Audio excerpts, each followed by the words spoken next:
السلام عليكم ورحمة الله تعالى وبركاته. مرحبا بالمتتبعين والمتتبعات قناة مطبخ إدميري. كنتمنى تكونوا في أحسن حال وما ناقصكم حتى شي خير. اليوم إن شاء الله غادي نشارك معكم الدجاج كروازي اللي كيجي رائع ولذيذ بزاف.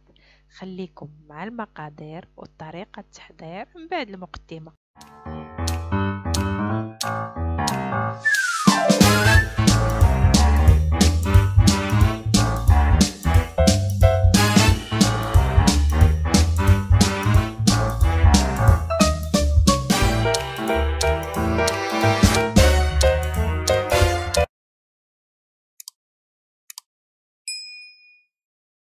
نبداو على بركة الله. عندي هنايا قطعت 5 ديال البصلات وحكيت بصله وحده. عندي قزبر ومعدنوس و4 الفصوص ديال الثومه، وقطعت هنايا ديك الدخلاني ديال الحامض مصير، وعندي هنايا الملح كما العاده حسب الذوق، غير هي ما غاديش نديرو بزاف. وعندي هنايا شويه ديال الزعفران شعره، عندي هنايا معلقه صغيره ديال الابزار، معلقه صغيره السكينجبير، معلقه صغيره ديال الخرقوم، وعندي هنايا كاس ديال الماء، وعندي هنايا كاس ديال زيت المائده وزيت الزيتون،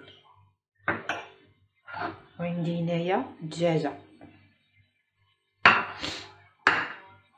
ودابا غادي ندوز باش نشرمل الدجاجه. غادي نبدا بالكاس ديال الماء، وغادي نضيف العطريه، وغادي نضيف قزبر ومعدنوس،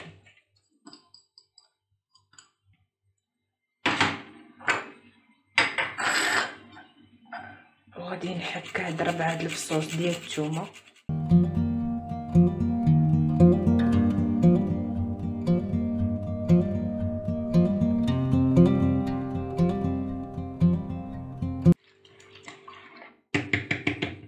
انا دابا راه في الاول درت غير الماء باش غادي نشرمل الدجاجه.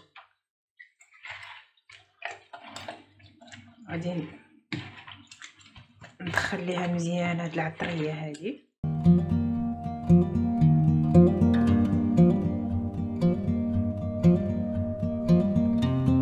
ضيفت شويه ديال الزعفران شعره والملح. الملح تيبقى على حسب الذوق. مع غادي ندير هذا ديال الحامض مصير، كيكون شويه مالح.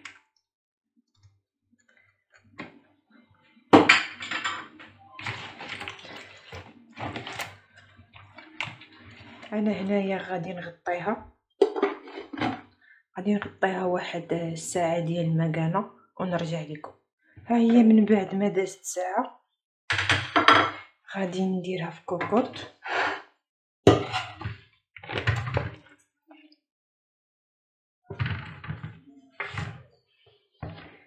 وغادي نضيف البصله،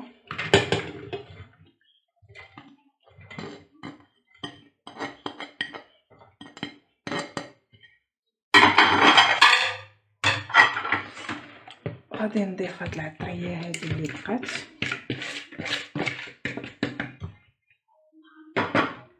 غادي نديرها فوق البوطه. غادي نخليها تبدا تغلي ونرجع لكم. ها هي هنايا راه بدات كتغلي،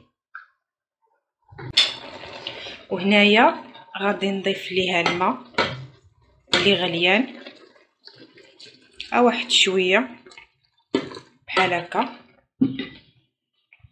بالنسبه كنعتذر، هذه راه عندي ما قلتهاش لكم من الاول، عندي الدجاجه كروازيه غادي نقفل عليها وغادي نخليها طيب، وفي الاخر عاد نقول لكم الوقت اللي شحال الوقت باش طابت. عندي هنايا غادي نقفل عليها الكوكوط. انا غادي نخليها طيب ونتلاقاو معاكم.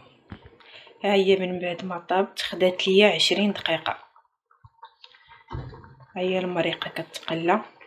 انا دابا غادي نزولها باش ندير الزويته وندير هذيك البصيله اللي حكيت. ها هي من بعد ما زولتها غادي نضيف هاد البصيله هذه اللي حكيت، وغادي نضيف الزويته ديال المائده وزيت الزيتون.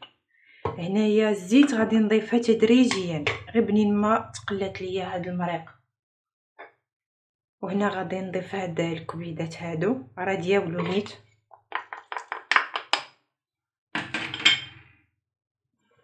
انا هنايا راه درتها فوق البوطه وغادي نخلي هاد المريقه تشحر مزيان. عاد تبدا تغلي ونرجع لكم.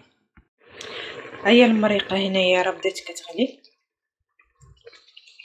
غادي نستمر في التحريك ديالها وغادي نزيد ليها زويته.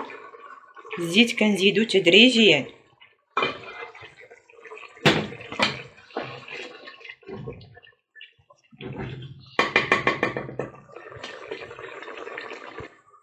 وهنايا الدجاجه، هنايا راه درت شويه ديال الزبده ولا موطرد باش ندهنها بها وندخلها الفران، كتجي رائعه ولذيذه بزاف. كنتمنى الفيديو ينال الاعجاب ديالكم، والطريقه ديال الدجاجه هذه كنتمنى تنال الاعجاب ديالكم وتعطيونا رايكم فيها. انا غادي نستمر ندهنها بالزبده ولا موطرد وغادي ندخلها الفران اللي سخنت من قبل، ونتلاقاو معكم في الشكل النهائي ديالها. متتبعي قناه مطبخ ادميري، هذا هو الشكل النهائي ديال الدجاج، كيجي رائع ولذيذ بزاف. كنتمنى ينال الاعجاب ديالكم. ودرت معاها بطاطا اللي سلقتها ودرتها في الفران، ودرت معاها التوابل ديالها. دابا نخليها لكم في صندوق الوصف. كنتمنى الفيديو ينال الاعجاب ديالكم، وما تنساوناش بالاشتراك والضغط على الجرس باش يبقى يوصل لكم كل جديد. شكرا لكم بزاف، ومع وصفه جديده وفيديو جديد ان شاء الله.